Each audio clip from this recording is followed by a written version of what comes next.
બાંગ્લાદેશમાં રાજકીય ઉથલપાથલ અને હિંસાની સીધી અસર રાજકોટના ઉદ્યોગો ઉપર જોવા મળી। રાજકોટના ઓટો પાર્ટ્સ અને એન્જિનિયરિંગમાં મોટા પ્રમાણમાં બાંગ્લાદેશમાં નિકાસ થાય છે, પરંતુ હાલની સ્થિતિને કારણે અંદાજિત 3000 કરોડના વેપાર ઠપ થઈ ગયા છે। 400 જેટલા કન્ટેનરો જમા થયા છે। 15 દિવસથી વેપાર બંધ થયો। રાજકોટના ઉદ્યોગકારોના કરોડો રૂપિયાના પેમેન્ટ પણ અટવાયા। શાપર, વેરાવળ, મેટોડા અને ભક્તિનગર તથા આજી જીઆઈડીસીની અનેક ફેક્ટરીઓ બાંગ્લાદેશમાં અલગ અલગ વસ્તુઓની નિકાસ કરે છે। હવે આ પાર્ટ્સ વિના બાંગ્લાદેશની 100% જરૂરિયાત ખાલી માત્ર ભારત પૂરું કરે છે અને ભારતમાં આ પાર્ટ્સ માત્ર રાજકોટ એકલું પૂરું કરે છે।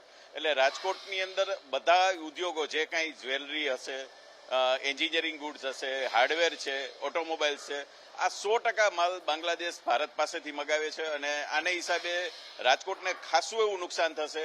100 થી વધારે એકમો ઓટોમોબાઈલ પાર્ટ્સ જે બાંગ્લાદેશમાં સપ્લાય કરે છે તેની અંદર valve, connecting road, crankshaft, cylinder liners આવા બધા જે પાર્ટ્સ છે જેના ઓર્ડરો બાંગ્લાદેશના રાજકોટમાં પડ્યા છે, તૈયાર થઈ ગયેલા છે, જે એક્સપોર્ટ કરવાના છે, ઘણા બધા પ્રોસેસમાં છે, જેના કારણે રાજકોટના વેપારીઓના પૈસાઓ આની અંદર ફસાશે અને એ માલ ફરી બીજે ક્યાંય જઈ ન શકે, કારણ કે કસ્ટમરના પેકિંગમાં હોય, કસ્ટમરની રિક્વાયરમેન્ટ પ્રમાણે બનાવેલા હોય। આવનારા સમયમાં આ સંકટ રાજકોટ માટે ખૂબ મોટું લાગી રહ્યું છે।